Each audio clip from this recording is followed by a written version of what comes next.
All right. Good afternoon, everyone. Welcome in. Let's see. Make sure you're muted so you don't get any feedback. Appreciate that.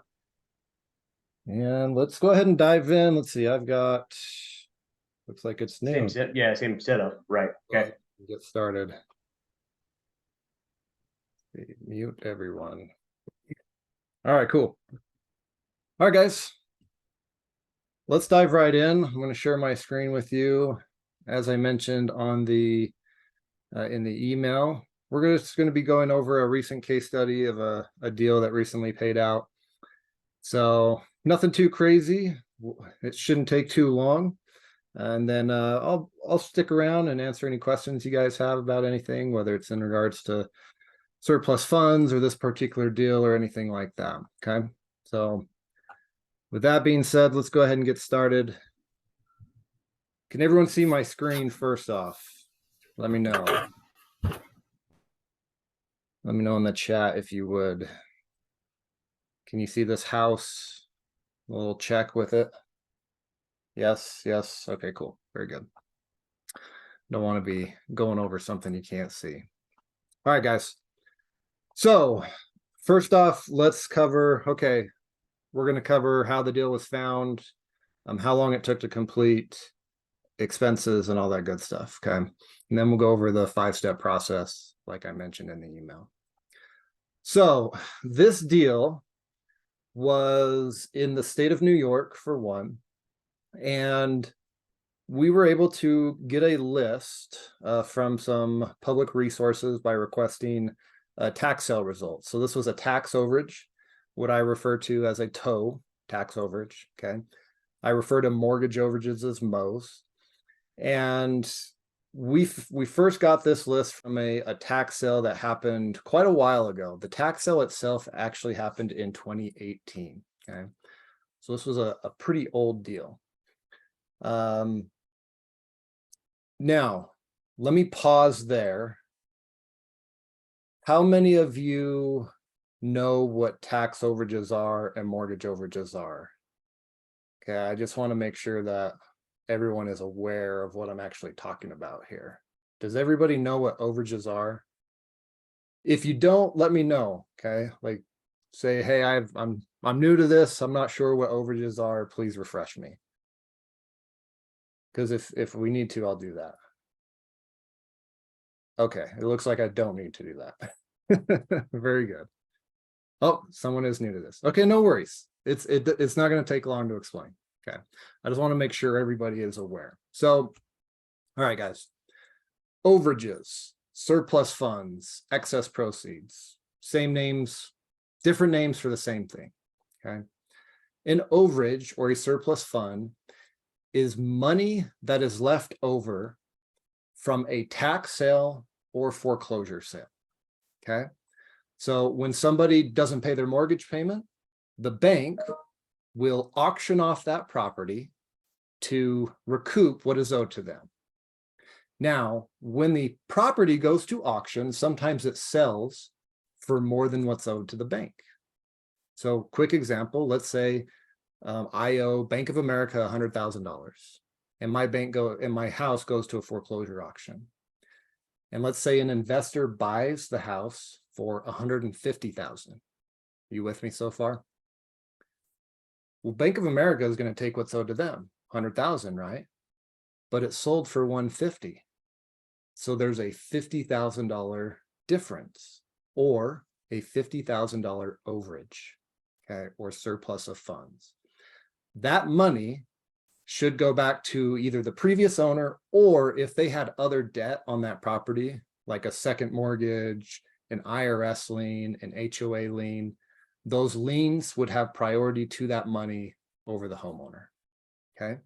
So that would be an example of a mortgage overage. Tax overage, same thing, except it's when somebody loses their home for not paying their property taxes. The home goes to a tax sale.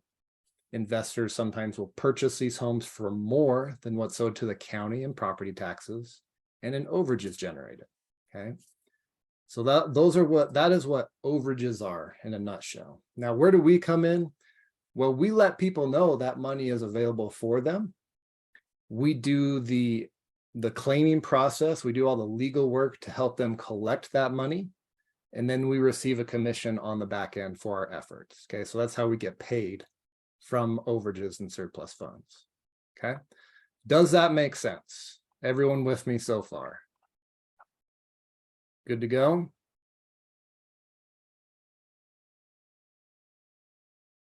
Yes. Okay, cool. So the house you see on your screen, this house sold at a tax sale for more than what was owed to the county. Okay. So how did we find this deal? Well, we got a list of properties that had sold at the tax sale, and we picked out the ones that had sold for more than what was owed to the county. Okay, this is all a matter of public record. Once we discovered who owned that home at the time of the tax sale, we went looking for them. Now, what we discovered is in this particular case, the person that lost this home to a tax sale had actually passed away. And that's probably why they lost it to a tax sale. Death is a leading cause of surplus funds, because people die, and when they die, they don't pay their mortgage anymore. They don't pay their property taxes. Property goes to a tax sale or foreclosure, sells, creates an overage. Okay. So that's what happened in this case. So when that happens, when you find out that, oh, the person that would have been owed the money has passed away, then what you need to do is you need to find their heirs, okay? Their children or their spouse, if they had a surviving spouse. In this case, they didn't. It was actually a couple that owned this property. They had both passed, okay? They had children, and we were able to reach out to those children, let them know about the property, let them know, hey, there is some money that you were entitled to. Would you like us to help you recover those funds? Okay. How did we make contact with them? Phone call. That's how we established communication with the clients, via the phone. Okay. And then further communication took place via email. So that is how we found the deal. Now, once we found the heirs and they're like, yeah, we'd like you to help us recover these funds, what we then did is sent them a fee agreement and some other documents allowing us to handle the process for them. Okay. Then what we did is once they signed that paperwork, we handed that paperwork off to a local attorney. Okay. So this was in New York. So it was a New York-based attorney who then filed the claim. Okay. And this money was being held by the court system. So we had to file what is called a petition with the court. It's basically a document stating or requesting that the court pay out the funds and spelling out the facts of why you are entitled to the funds. Okay.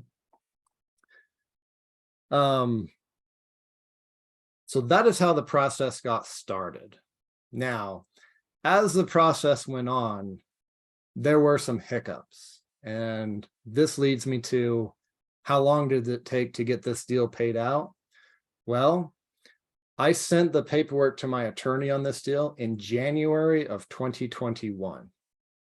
You can see on the date of the check that it didn't pay out till July of 2023. This has been one of the longest deals that I've ever encountered in my career since doing this full-time since 2017. And I started doing this part-time in 2015. So most deals don't take this long, but some of them can, okay? And I want to bring that to your attention because there's a couple, you've probably seen ads on Facebook. You've probably seen some of my ads. I run ads, okay? Obviously I have a course on this, but you've probably seen some people say that, oh, you can get money paid out in 60 days, 90 days. That's not really true, okay? My average case right now, if I'm helping a homeowner, takes a minimum of 4 months. If I'm helping heirs, it's usually a minimum of 6 months, okay? So this niche of surplus funds, it's not a good opportunity for someone who's looking to make money right now. Like if someone wanted to make money today, I would strongly recommend them not to get involved in the surplus funds industry. Okay. It takes time for these deals to get through. And the bottom line is these funds, surplus funds, are often held by courts, county governments, and sometimes state governments. Okay. They are the ones that disperse this money. And because they are the ones that disperse the money, they are the ones that decide when the money gets dispersed. So they work on their own timeline, and you have no control over when your claim is going to get approved. Okay. So you have no idea when you're going to get paid. That is the truth about this business. So be aware of that. Okay. Now, what ended up happening is this case was very strange in the fact that we filed our claim with the court. The court came back and said, hey, we understand that the homeowners are deceased. You need to go do a probate. Okay. A probate is basically where a court decides how someone's assets should be distributed. Or in this case, the homeowners actually had a will. And so that will had to be validated by the court. Okay. Probate, the definition of probate is the validating of a will. Okay. So that is when that popped up, when the court said, hey, you've got to go do probate, that set us back, and we ended up having to pay for that probate out of pocket. So going back to the question, well, what are the expenses on this deal?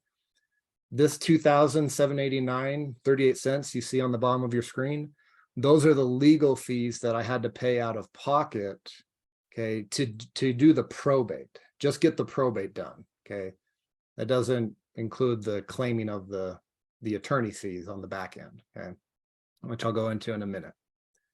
So those were the expenses that I had to come out of pocket, a little shy of $3,000 to get the probate done. Now, while we were working on the probate, for whatever reason, the court says, oh, we're going to send this money to the state. Okay. So surplus funds overages, a lot of times they'll go into the court system. And if the money sits there too long, sometimes it will go to the state unclaimed property. And that caused even further delays, because then what we had to do is we had to finish the probate.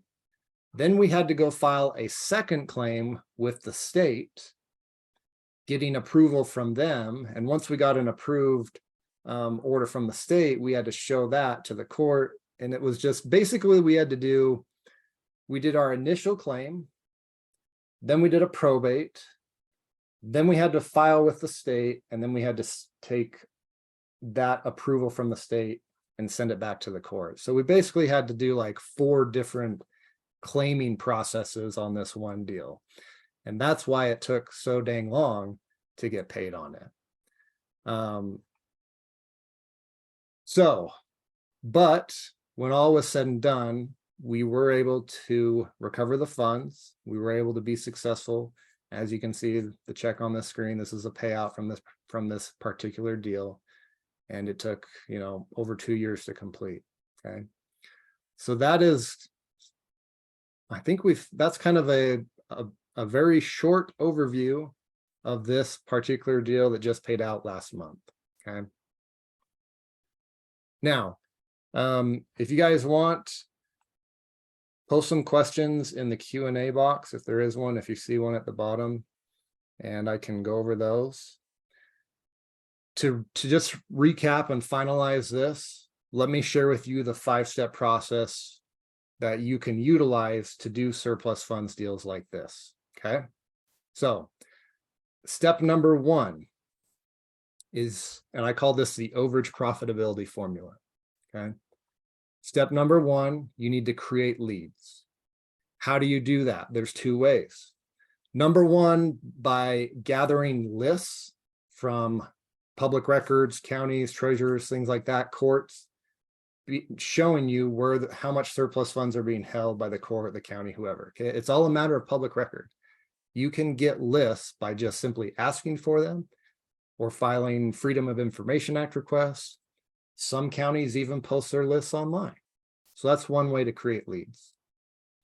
Another way, a second way, which is the way that I really like to do it, is to create your own lists And the way that you do that is by monitoring tax sales and foreclosures and seeing what properties sell for more than what's owed. Okay, so that is step number one, create leads, and that's how you do it. Step number two, okay, is to conduct research. Conducting research consists of two parts. The first part is you need to discover who is entitled to that money, okay? Who's entitled to the overage or surplus of funds. Usually, not always, but usually it's the person who owned the property at the time of the tax sale or foreclosure, okay? This is something that we refer to as title work. So that's your first step in your researching. Once you've discovered who the claimant is, then what you need to do is you need to find their contact information, phone number, email address, current mailing address. And that process is referred to as skip tracing. Okay. Skip tracing is just the art and science of finding people. So that's research. You've got title work and skip tracing makes up conducting research. That's step two. Step three is you contact the claimant. Okay. Call them, text them, send them an email. Okay. Send them a letter.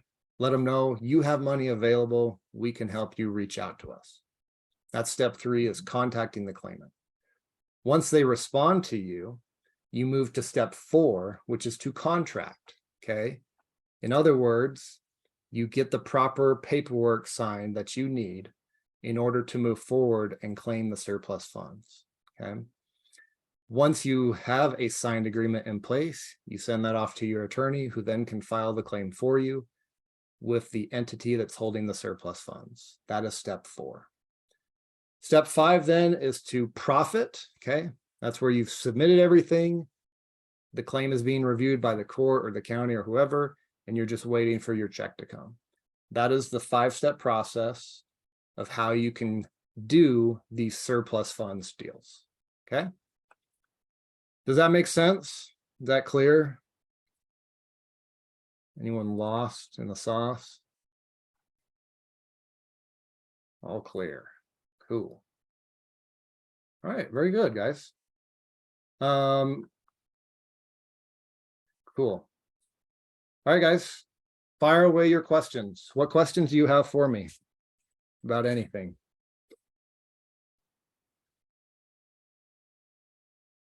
Actually, let me do this. Let me, I'm going to stop the recording.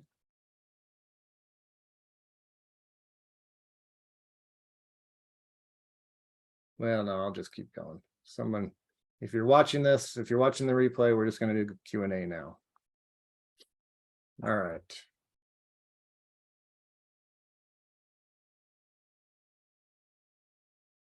All right, question. Can you give a rough overall average of your attorney costs, or what percentage of your net payout goes to attorney's fees? Great question, Tommy. On this deal, so on top of the probate expenses, we also had, we did a 10% contingency with the attorney. So they took an extra $2,000. Well, it was almost 21,000, so almost 2,100. Okay, is what the attorney took in addition to the probate cost. So the attorney made almost $5,000 on this deal. Not bad for the attorney. And so there's 3 ways that attorneys can get paid. Okay. So one is contingency, meaning they get a portion of the recovery. Most attorneys that I've dealt with will take 10% of the total overage recovered. Okay. So what that means is like if you recover $50,000 for someone, your attorney might want 5,000 of that. The benefit of that is you don't pay anything up front. The downside of that is you usually pay more to the attorney in the long run. Okay. So that's the first way attorneys get paid, contingency. Okay. Second way is a flat rate. Okay. And my flat rate attorneys average around $2,000 to $3,000. Okay. And you can negotiate when that flat rate gets paid. You can pay it up front. they can get paid on the back end, or you can split it where you say, okay, like I've got one attorney who I'll pay them like $500 up front to get the process started. And then they'll take the rest of their fee out of the surplus. So that's the second way, flat rate. Third rate is just to pay their hourly rate, okay? A typical case should not take an attorney more than 4 to 6 hours of their time, okay? So if an attorney charges $250 an hour and it takes them 4 hours to do the claim, then you're looking at paying them $1,000, okay? So I hope that answers that question about the 3 ways that attorneys get paid: contingency, flat rate, or hourly. On this deal, we paid them for the probate and then they got a 10% contingency fee. Good question. How much was the attorney fees? I think I just answered that.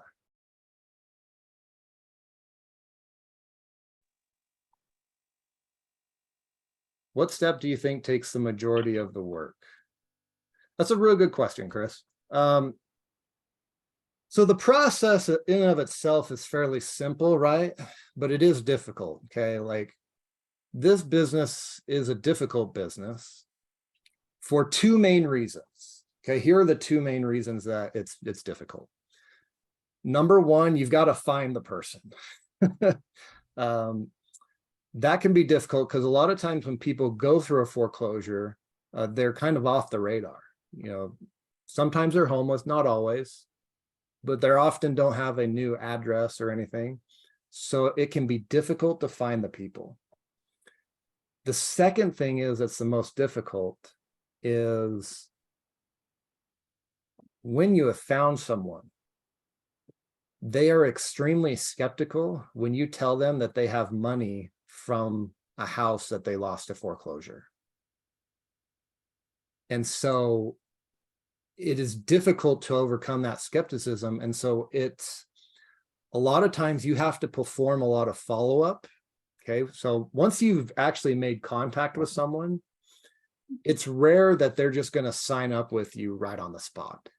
Usually you got to follow up with them a few times after that, help educate them, help them understand like how the surplus funds came to be and that they truly are entitled to it.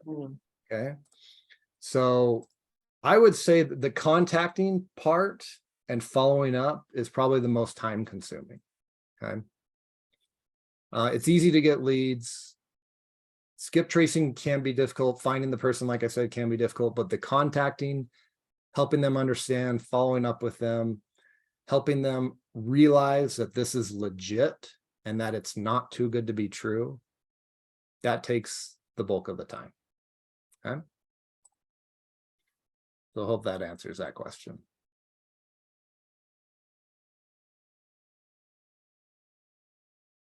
What info, can you clarify what info needs to be done with the title research? Yes, so number one, you need to establish who the owner was at the time of the tax sale or foreclosure. That's the first thing. Number two, you also need to discover who else might be entitled to those funds. In other words, who had a lien on that property or who had debt on that property at the time it was sold. Was there a second mortgage? Was there an HOA lien, an IRS lien, a judgment lien? Like, basically, did the owner owe anybody else money? You need to know that, because liens, that's another I guess myth out there that you may see. You may see people saying, hey, if a house goes to foreclosure and there's surplus funds, it belongs to the homeowner. That's a partial truth, okay? Yes, it belongs to the homeowner, but the homeowner is not the one that has priority to the funds. It's any other debt holders or lien holders. Banks, mortgages, taxes, IRS. If they owe any of those people money, those people get the surplus first, not the homeowner, okay? So it's very important to establish that. Missed step one, sorry. Okay, so let's do the 5 steps really fast again. The 5 steps you need to follow in order to do surplus funds are as follows. Step 1, create leads. Step 2, conduct research. Step 3, contact your leads. Step 4, contract. Step 5, profit. Got it?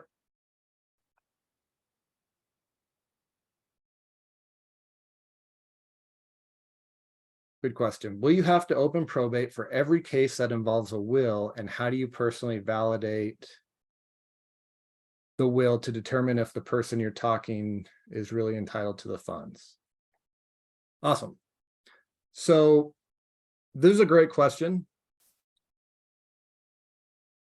Whenever you guys find out that the homeowner has passed away, you're now dealing with what I call an estate case. Okay, meaning you've got to find the heirs and help recover the surplus for the estate of the homeowner. Okay. If the person had a will when they died and it did not get probated, most likely you will have to go through the probate process. Now, what happens if somebody doesn't have a will? If somebody doesn't have a will, oftentimes you do not have to go through probate. Why? Because every state has laws in place that tell us what happens to somebody's assets if they die without a will. Okay. And we can follow those rules and laws and get the money without having to go through probate by following those. They're called intestate succession laws. Okay. Now, how do you validate the will? That's the court's job. So probate, the definition of probate is to validate a will of a deceased person. So it is the judge's job to validate that will. And how do you know if the person you're talking to is entitled to the funds? Well, you need to verify their ID. Okay. Get a copy of their driver's license, passport, whatever, as well as they need to prove that they're actually an heir. Like if it's a child, they can provide you a birth certificate. If it's a surviving spouse, they can provide you a marriage certificate, things of that nature. Okay. So good question.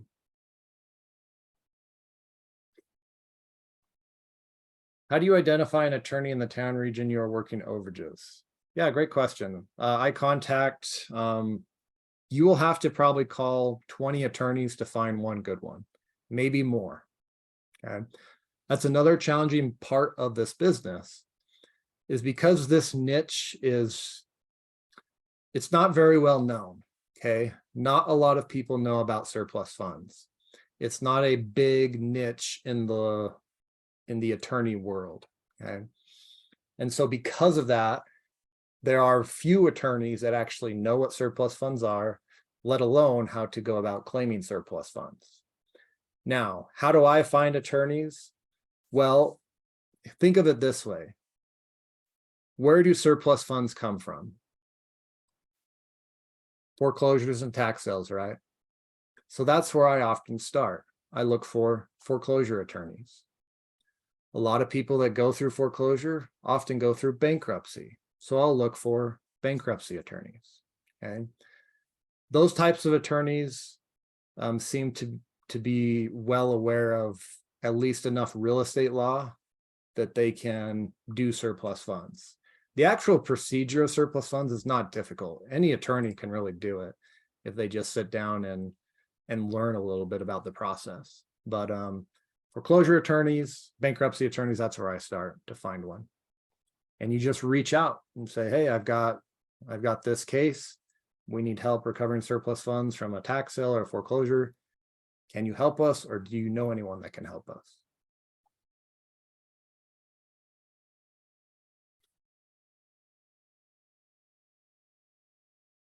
Is it true that you can also buy the property yourself?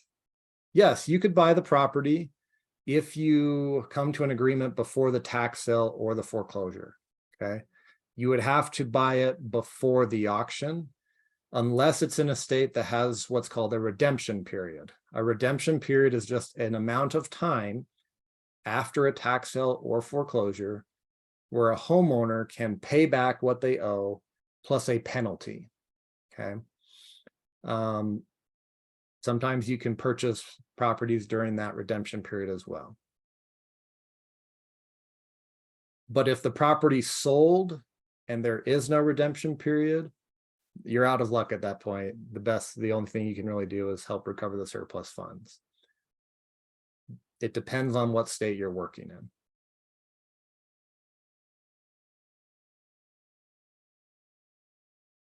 How can you eliminate finding a client, then later finding out about the liens? So what you do ideally is when you discover who the client is, you also at the same time discover what liens did they have on their property or who did they owe money to. Okay. That's all found in county records. It's all public knowledge. So that's how you can do that, is when you discover who the claimant is, also do your research and your due diligence on what liens existed on the property that's sold. Do you have problems finding an attorney to work with you? It can be difficult to find an attorney to work with, as I mentioned earlier. Not many attorneys know about this niche.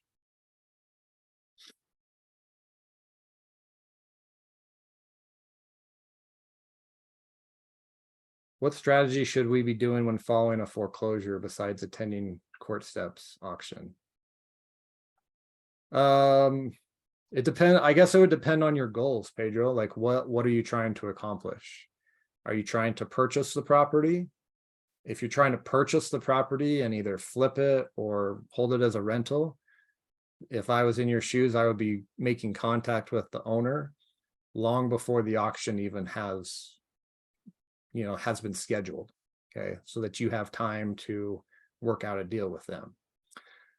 Depending on what state you're working in, if the property goes to foreclosure, you might be able to work some sort of redemption strategy, or if you don't have that in your state, then you're left with helping them recover their surplus.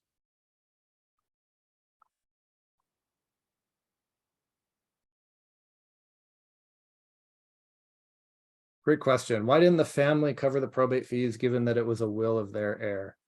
Yeah, great question. You can absolutely do that. You can negotiate it to where your clients pay the legal fees.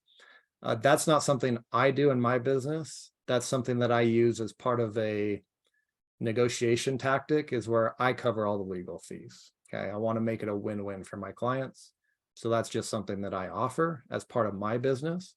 You don't have to do that in your business.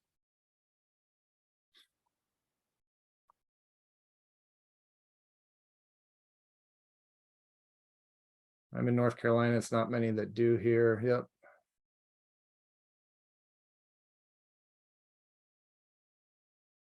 Oh, cool. Good deal. There's a bill in California looking to extend the claim statute from 1 to 2 years. That's excellent news. That's awesome.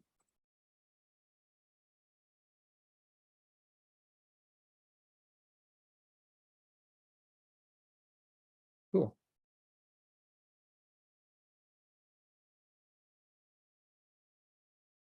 What do you do to separate yourself from the competition? Great question. So the biggest thing you need to, obviously, number one, establish a track record. Okay. Get testimonials, client reviews, become accredited with the BBB, stuff like that. Do things that other people aren't doing. So I mentioned one already to you guys. Some companies want their legal fees reimbursed, or they want the client to pay for the legal fees. I don't do that. That's something that I do that's different from other companies, is that I cover the legal fees. Okay. There's lots of different ways that you can separate yourself from the competition. Okay. If you can find ways to just be helpful in addition to helping them recover their overages. Okay. So like one example, I had a gentleman where I went up and, I helped him move some stuff out of the house. Okay. That was something local to me. Or sometimes you could help somebody. There's some companies that like to do like cash advances where you give them a little bit of money up front as good faith money. That's something you can do. Personally, I don't really do that often. It's very rare that I do that, but that's one thing you can do. The biggest thing is making sure that you are, number one, that you establish a track record, okay, of getting results for people. That's difficult in the beginning, okay? So how do you overcome that if you're just getting started? What I would recommend is partner with someone who has done deals before so that you can help learn, you can learn from them, you can establish a track record, get some credibility. That's probably the quickest way to getting started, is plugging into an existing organization that's already doing this, okay? So I hope that gives you some ideas.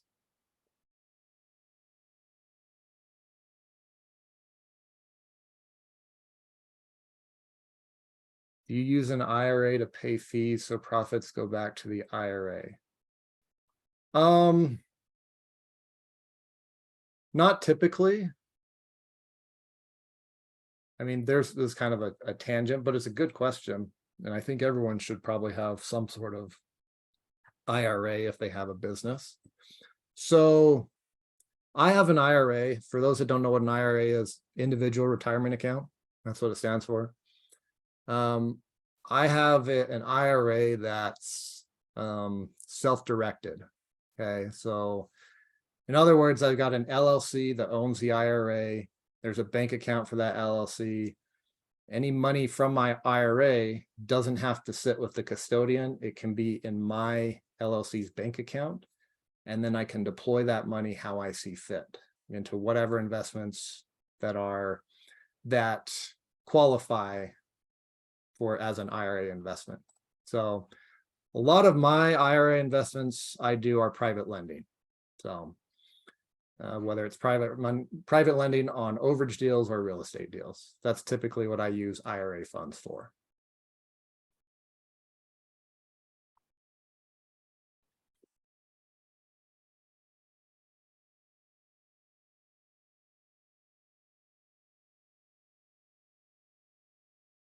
So I'm in California. Do you recommend that I start with my state or another state? Good question. So regardless of what state you work in, there are benefits to working where you live, okay? For example, if you're working where you live, you have an advantage over people that are trying to work your state that don't live in the state, okay? So like Chris is in California. So if I'm working a deal in California in the same county that Chris lives in, I might have some success, but then someone might be more drawn to Chris because he's local to them, okay? For some people that matters, is they want to work with someone that lives close by or is local to the state they live in, okay? Or if you have a very skeptical person and they say, I want to meet with someone in person, cool, you can do that. You can meet with someone in person and have them sign all your paperwork in person if you're comfortable with that, okay? You can prospect locally, okay? You can get face-to-face. Like I've signed deals in people's garages before or in their living room. So there are benefits to working local. However, you don't have to stick with where you live, okay? With mortgage overages, there's mortgage overages in all 50 states, okay? Tax overages, they will exist in all 50 states very soon because of some recent changes in the Supreme Court. There's been some law changes where, believe it or not, there were some states where if you lost your home to a tax sale and it sold for more than what was owed to the county got to keep that money, okay?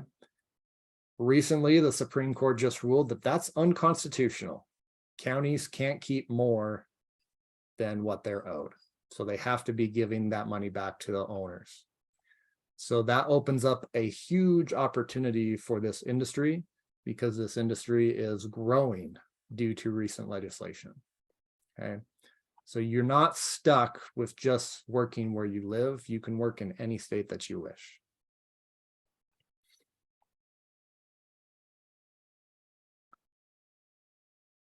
How does it work if you want to help the client before foreclosure? What types of options would you offer them? Pay taxes, hold on to the deed and cover you paid, or et cetera. Yeah, I mean, there's so many options and there's so many ways to structure real estate deals. Okay. My expertise is in helping people recover surplus funds. Have I done some other stuff? Yes, but my focus is in the surplus funds department. If you want to go and try to help people, before foreclosure, before tax sale, you can absolutely do that. You can, if there's a lending play where if you want to loan someone the money and secure it with the real estate and have them pay you back, you could do that. Could be risky if you've never done that before, because you're asking someone to pay you back who couldn't pay their property taxes or couldn't pay their mortgage. So how likely are you going to get paid back? But you also got to be aware there's some states that have very strict rules around that. So a lot of what people will do if you want to help someone not go through foreclosure is either buy the property from them, okay, allow them to stay for a little bit or give them some money to move out, find a new place, and then you fix up the property and you flip it for a profit or you hold it as a rental. That's like the main basic plays that you would do in a pre-foreclosure situation. Okay. But I know how that all works, but I'm not going to pretend like I'm an expert in those things because I focus on the surplus funds. Have I done stuff like that? Yes. It's just not my main go-to strategy, if that makes sense.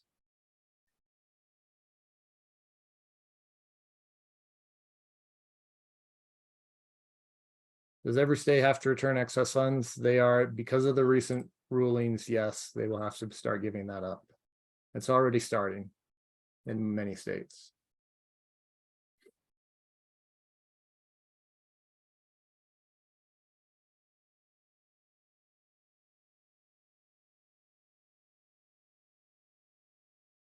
So I already answered this question. In counties that require an attorney, how do you pay them? So we already answered that. 3 ways: pay their hourly rate, pay them a negotiated flat rate, or pay them a percentage of the recovery.